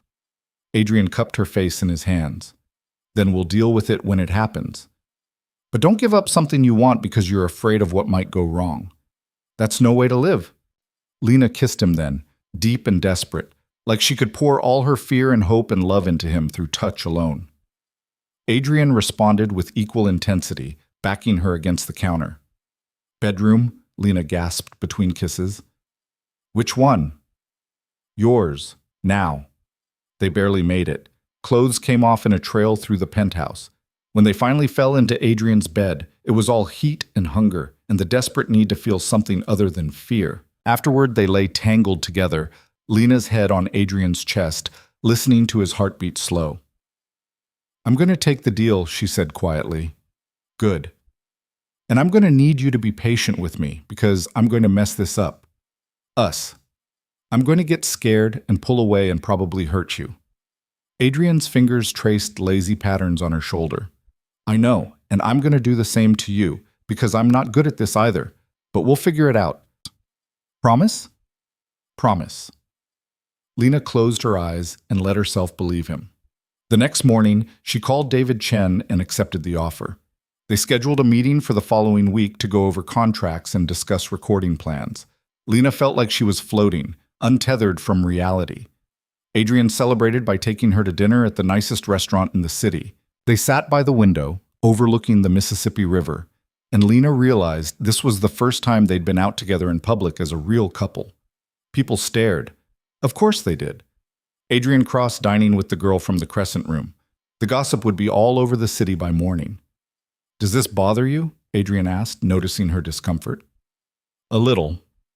I'm not used to being looked at like this. Like what? Like I'm something scandalous. Like I don't belong here. Adrian reached across the table and took her hand. You belong anywhere you want to be, and anyone who thinks otherwise can go to hell. Lena laughed despite herself. You make it sound so simple. It is simple. You're talented, beautiful, and stronger than half the people in this room. If they can't see that, that's their problem, not yours. Lena squeezed his hand. Thank you. For what? For making me believe that, even when I don't believe it myself. They finished dinner and walked along the river, Adrian's arm around her shoulders. It was a warm night, the air thick with humidity and the smell of magnolias. Lena felt something settle in her chest, a sense of peace she hadn't felt in months. Can I ask you something? Adrian said. Always. When you sing, what do you think about? Lena considered the question. Pain, mostly. Everything that's happened, everything I've survived. I turn it into something people can hear and feel. Does it help? Sometimes. Other times it just reminds me of what I've lost. Adrian was quiet for a moment. What did you lose? The person I was before. The girl who thought the world was basically good. Who believed that hard work and talent were enough. Lena stopped walking and looked up at him. She's gone. And I don't know if I miss her or if I'm glad she's dead. You're not dead, Lena. You're just different. And different isn't always bad. How do you know? Because I used to be someone else too. Someone angrier, more violent. Someone who only knew how to survive by destroying everything around him. Adrian's expression was distant, haunted. That person is still in here somewhere, but he's not all of who I am anymore. You helped me see that. Lena felt tears prick her eyes. We're a mess, aren't we?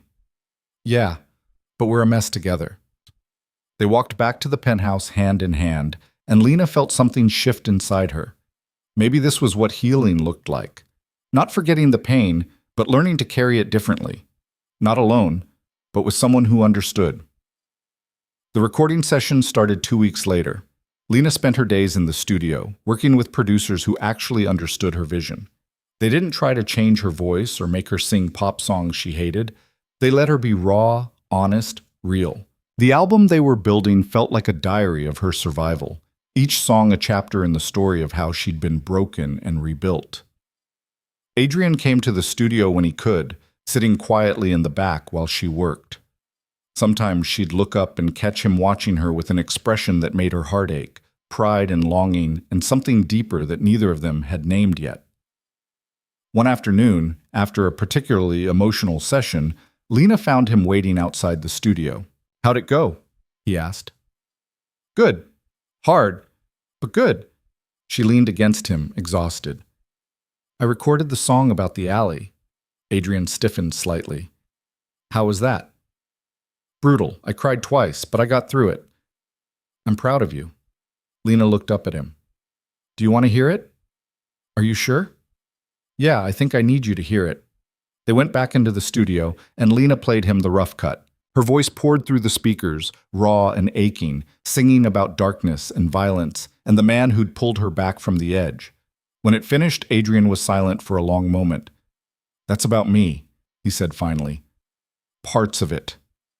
Lena, you saved my life, Adrian. How could I not write about that?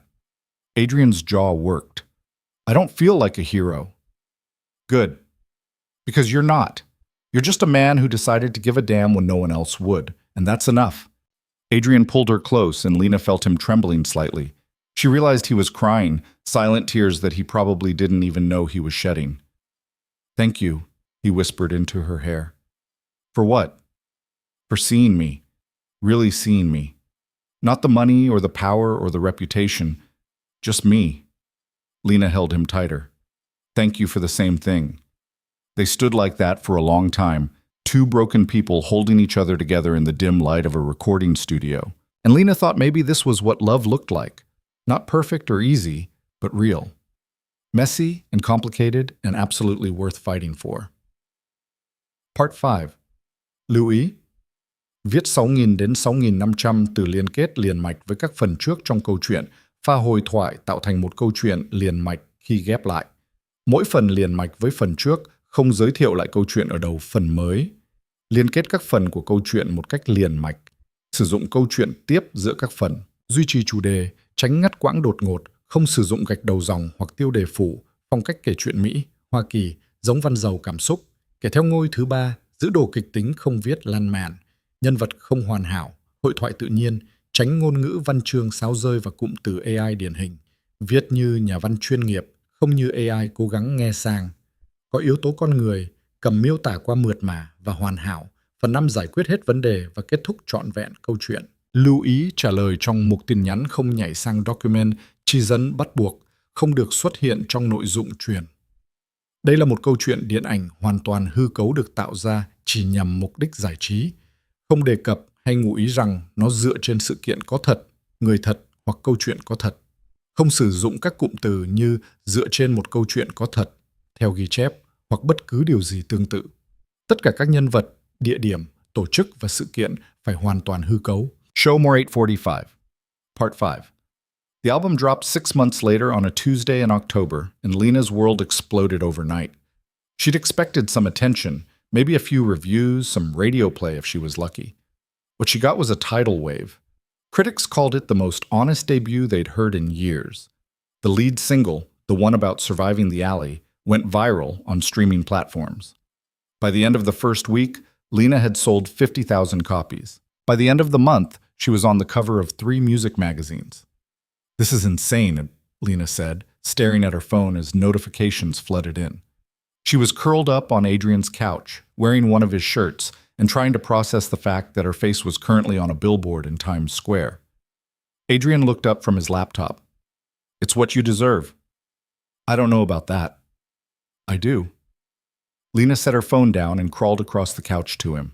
He closed the laptop and pulled her into his lap, wrapping his arms around her waist. "Are you happy?" he asked. Lena thought about the question. 6 months ago, she'd been terrified, broken, barely holding herself together. Now she had an album, a career, and a man who looked at her like she hung the moon. But happiness felt complicated, layered with guilt and grief and the constant awareness that her success had been built on trauma. "I think so," she said honestly, "but it's weird, like I'm waiting for something to go wrong." "That's normal. You've been through hell. Your brain is still catching up." "When does it catch up?" "I don't know. I'll let you know when mine does." Lena laughed and kissed him. "We're quite a pair." The best kind of mess. The tour announcement came a week later. 20 cities over 3 months, starting in January. Lena's label wanted to capitalize on the album's success while the momentum was hot. It was everything she'd ever dreamed of. It was also terrifying. "I'll come with you," Adrian said when she told him. "For the whole tour." "Why not? I can work from anywhere." "Adrian, that's 3 months. You can't just abandon your businesses." "I'm not abandoning anything. I have good people running things, and I have technology." He pulled her close. "Besides, you think I'm going to let you do this alone? I won't be alone. I'll have a band, a manager, a whole team. You know what I mean." Lena did know. And the truth was, she didn't want to do it without him. The thought of being on the road, in strange cities, sleeping in hotel rooms alone, it made her chest tight. "Okay," she said, "come with me." "Yeah?" "Yeah. But you have to promise not to go all overprotective and controlling. I need to be able to do this on my own terms." Adrian's expression was serious. "I promise. This is your thing, Lena. I'm just along for the ride." They sealed it with a kiss that turned into something more, and Lena let herself believe that maybe, just maybe, they could make this work. The holidays came and went in a blur of preparation. Lena rehearsed until her voice was raw, worked with her band until every song felt perfect. Adrian handled logistics, booking better hotels than the label had arranged, making sure she had everything she needed. Helen fussed over both of them, making sure they ate properly and got enough sleep. On Christmas Eve, the 3 of them sat in the penthouse, drinking wine and pretending everything was normal. "You nervous about the tour?" Helen asked Lena. "Terrified." "Good. Means you care." "What if I freeze up there? What if I can't do it?" "Then you'll figure it out," Helen said simply. "You've survived worse than stage fright." Lena thought about the alley, about Marcus, about all the nights she'd sung to empty rooms and kept going anyway. Helen was right. She'd survived worse. "Can I ask you something?" Lena said to Adrian, "and I need you to be honest. Always. Are you doing this because you want to, or because you're afraid to let me go?" Adrian set down his wine glass, his expression thoughtful. "Little bit of both, if I'm being honest. I want to support you, want to see you succeed, but yeah, there's a part of me that's terrified of losing you." "You're not going to lose me. You don't know that. You're about to become a star, Lena. Your life is going to change in ways neither of us can predict. So is yours. You're choosing to come with me instead of staying here, running your empire. My empire will be fine. You're more important." The words hit Lena harder than she expected. "Don't do that. Don't make me more important than your own life." "Why not?" "Because that's how people get lost. That's how resentment builds. Adrian reached for her hand. Then we'll make sure that doesn't happen. We'll check in with each other, be honest about what we need, and if it stops working, we'll figure that out too. You make it sound so simple. It's not simple, but it's worth trying. Helen watched them with an expression that might have been approval or might have been concern. You two are either going to make it or destroy each other. I haven't decided which yet. Thanks for the vote of confidence, Lena said dryly. I call it like I see it, but for what it's worth, I'm rooting for you. The tour started in Atlanta on a cold January night. Lena stood backstage, her heart hammering so hard she thought it might break through her ribs. She could hear the crowd, 2,000 people who'd bought tickets to see her. Her. You're going to be amazing, Adrian said, appearing beside her. I'm going to throw up. Do that after. Right now, you're going to go out there and show them what you're made of. The stage manager gave her the signal. Lena took a deep breath and walked out into the lights. The roar of the crowd hit her like a physical force. She stood there for a moment, overwhelmed, then stepped up to the microphone. Hey, she said, her voice amplified across the venue. I'm Lena Hart, and I've got some songs to sing for you. She started with the softest one, building slowly. By the third song, she'd forgotten her fear. By the fifth, she was lost in the music, in the connection between her voice and the faces looking up at her. When she sang the alley song, the one that had started everything, the crowd was silent. You could hear people crying, and when she finished, the applause was deafening. Lena looked out into the crowd and saw Adrian standing near the sound booth, watching her with an expression she'd never seen before. Pride, yes, but also something like awe. After the show, she was flying. That was incredible, her manager said, pulling her into a hug. You killed it. It felt good, really good. Adrian appeared and Lena threw herself into his arms. Did you see that? She asked, breathless. Did you see them? I saw. You were perfect. I wasn't perfect. I missed a note in the third song, and I stumbled on the bridge of... Adrian kissed her, shutting her up. You were perfect to them, and that's what matters. The tour rolled on, city after city, venue after venue. Some nights were better than others. Some nights, Lena's voice cracked from exhaustion.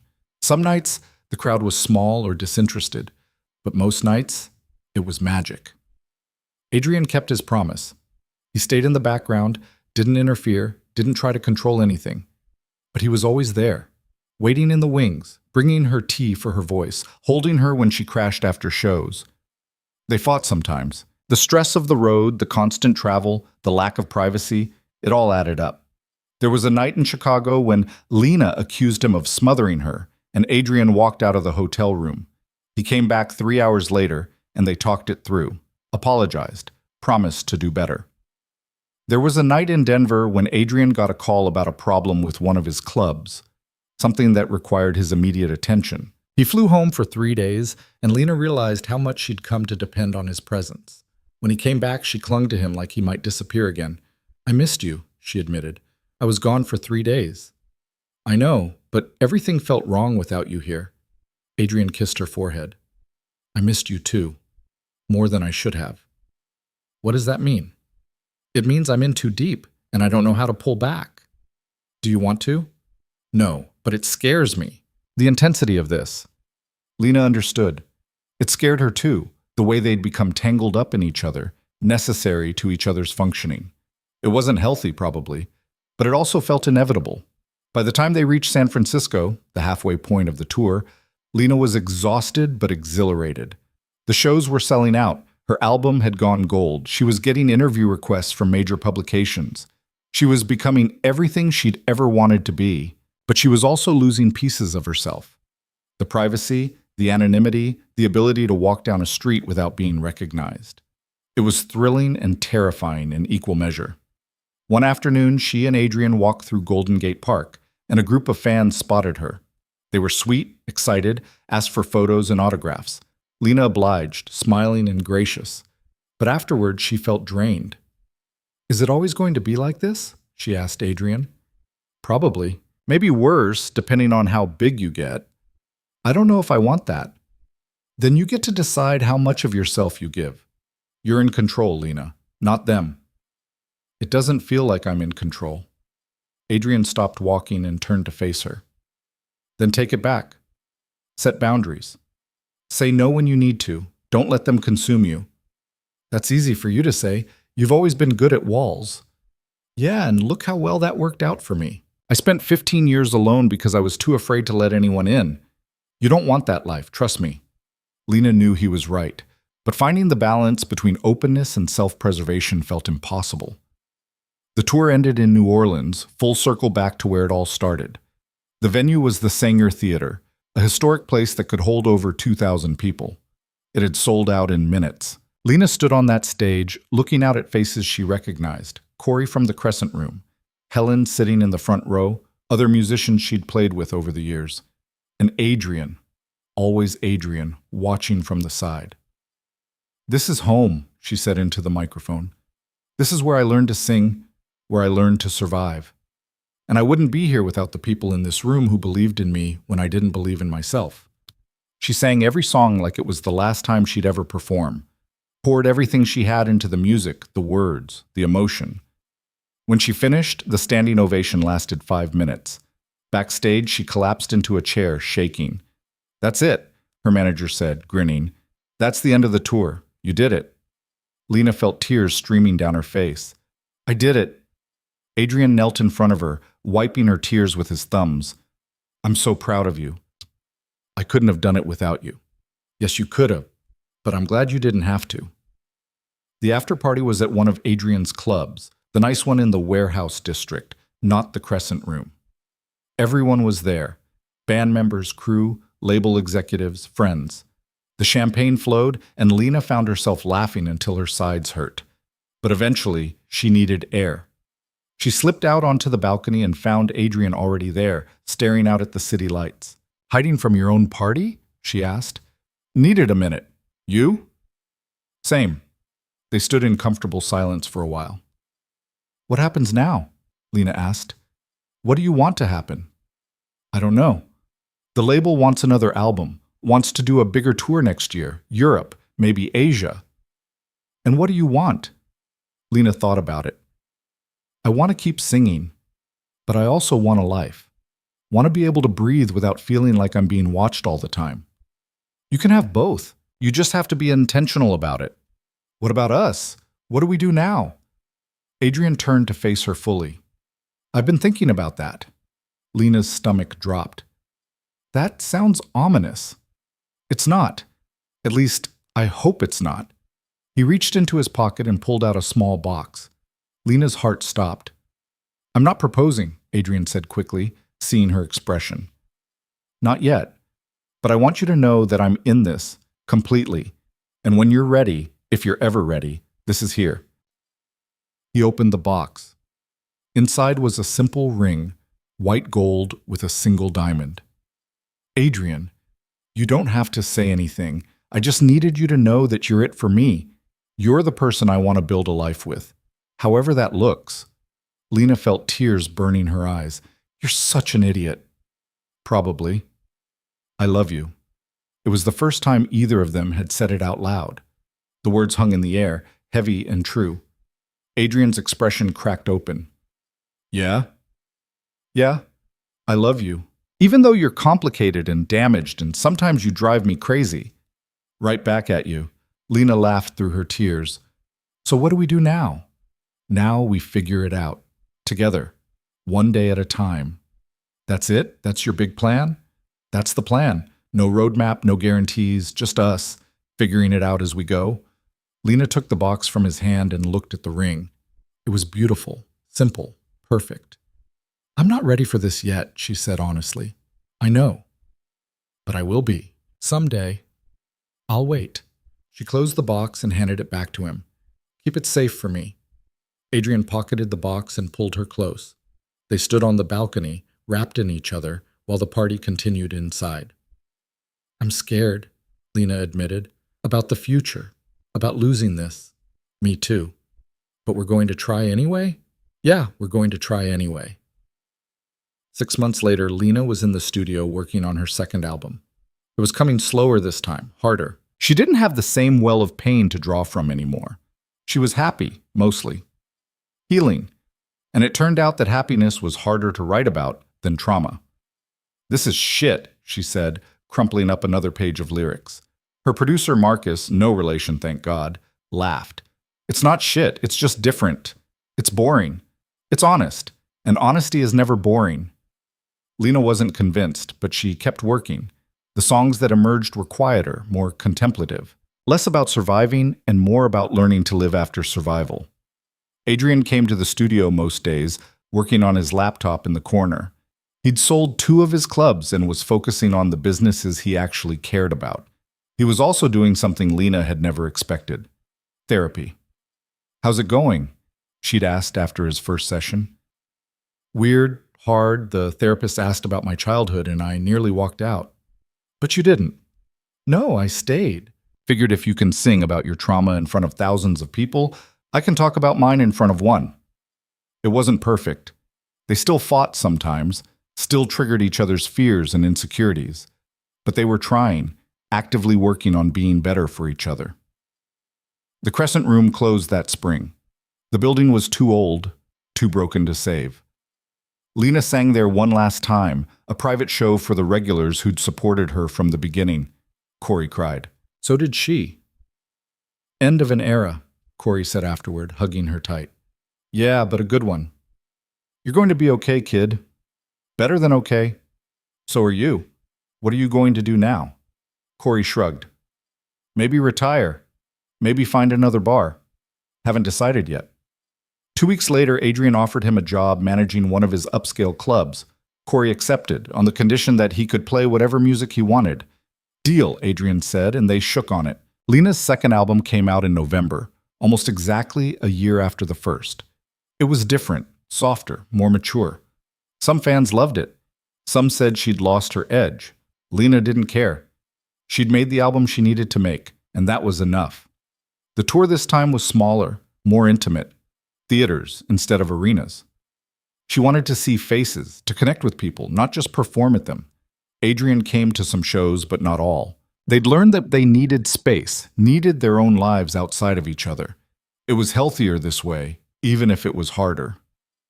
On a cold December night in Boston, Lena finished a show and found Adrian waiting backstage with champagne and roses. "What's this for?" she asked. "Your album just went platinum." "What? When?" "About an hour ago. Your manager called." Lena set down the roses and threw her arms around him. "Holy shit! Holy shit indeed!" They drank the champagne in her dressing room, talking about nothing and everything. Somewhere in the conversation, Adrian pulled out the ring box. "Is this still a no?" he asked. Lena looked at the box, then at Adrian, at the man who'd saved her life, who'd helped her rebuild, who'd loved her through all her jagged edges. "Ask me," she said. "What?" "Ask me. For real this time." Adrian's expression shifted. Surprise, hope, fear. He got down on one knee, right there in the cramped dressing room, and opened the box. "Lena Hart, will you marry me?" "Yes?" The word came out sure and steady, no hesitation. Adrian's face broke into the biggest smile she'd ever seen on him. He slipped the ring on her finger and it fit perfectly. "When did you get my ring size?" Lena asked. "Helen helped me, months ago." "You've been planning this?" "Hoping for it." "There's a difference." Lena pulled him up and kissed him, deep and certain. "I love you, even though you're a pain in the ass. I love you too, even though you're stubborn and impossible. We're going to drive each other crazy." "Absolutely. But we're going to do it together until the wheels fall off." They got married 6 months later in a small ceremony at City Hall. Just them, Helen, Corey, and a handful of close friends. Nothing elaborate or public. Just a quiet promise between two people who'd learned that love didn't fix everything, but it made the broken parts easier to carry. Lena wore a simple white dress. Adrian wore a suit. They wrote their own vows. "I promise to love you even when it's hard," Lena said. "To tell you the truth even when it hurts. To give you space when you need it and hold you close when you don't." "I promise to protect you without controlling you," Adrian said. "To support your dreams even when they scare me. To keep trying to be better than I was yesterday." They exchanged rings, kissed, and that was it. Married. The reception was at Adrian's club, now Corey's club, technically. They danced to jazz music, drank too much champagne, and Lena sang one song for Adrian that she'd written just for him. It was about second chances, about two broken people finding each other in the dark, about building something real from the wreckage of pain. When she finished, there wasn't a dry eye in the room. "That was beautiful," Adrian whispered when she came back to him. "You're beautiful." "I'm really not." "You are to me." They left early, escaping to the penthouse that was now officially theirs, both of them, no more separate apartments. Just one shared space where they could be messy and real and themselves. That night, lying in bed, Lena thought about how far she'd come, from that alley where she'd almost died to this moment, married to a man she loved, with a career she'd built from her own broken pieces. It wasn't perfect. She still had nightmares sometimes, still flinched at unexpected touches, still struggled with the weight of public attention, but she was here, alive, fighting, singing, and that was enough. "What are you thinking about?" Adrian asked, his arm around her waist. "How lucky I am." "That's a strange word for what you've been through." "Maybe, but I'm lucky because I found you, because I survived, because I get to keep doing this." Adrian kissed her temple. "I'm the lucky one. We can both be lucky." "Deal." They fell asleep like that, tangled together, and Lena dreamed of stages and spotlights and a voice that refused to be silenced. 2 years later, Lena stood on the stage at the Grammy Awards, holding a golden gramophone for Best New Artist. She looked out at the audience, at Adrian sitting in the front row, at the thousands of faces watching, and she thought about that girl who used to sing in a dying bar for tips. That girl was still in her somewhere, scared, scrappy, surviving. But she was also this woman now, strong, successful, still standing. "Thank you," Lena said into the microphone, her voice steady. "To everyone who believed in me when I didn't believe in myself. To the people who pulled me out of the dark and reminded me what light looked like.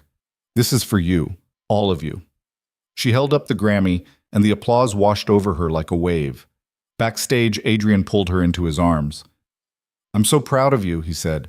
"We did this together." "No, you did this. I just got to watch." Lena kissed him, tasting salt from tears she didn't remember crying. "I couldn't have done it without you." "Maybe. But you would have found a way. You always do." They went home that night, Grammy in hand, and sat on their balcony overlooking the city. Lena thought about everything that had brought them here. The violence, the fear, the slow rebuilding of broken pieces. "Do you ever regret it?" she asked Adrian. "Getting involved with me. All the complications." Adrian was quiet for a moment. Then he shook his head. "Not once. You're the best thing that ever happened to me." "Even with all the mess?" "Especially with the mess. The mess is what makes it real." Lena leaned her head on his shoulder. "I love you." "I love you too." They sat like that as the city lights flickered below them. Two survivors who'd found each other in the darkness and built something that looked like light. It wasn't a fairy tale. There was no perfect ending, no moment where all the pain disappeared and everything became easy. But it was real. It was theirs. And it was enough. Lena thought about the girl she used to be, the one who stood on that small wooden stage at the Crescent Room, singing to empty chairs and hoping someone would listen. That girl had survived, had fought, had refused to disappear. And this woman she'd become, scarred and strong and still learning how to carry all of it. She was still singing, still here, still fighting. And that, Lena realized, was the real victory. Not the Grammy or the platinum albums or the sold-out shows. Just this. The choice to keep going. To keep singing. To keep loving despite the fear that it might break her all over again. Because breaking and healing were part of the same story. And hers was far from over.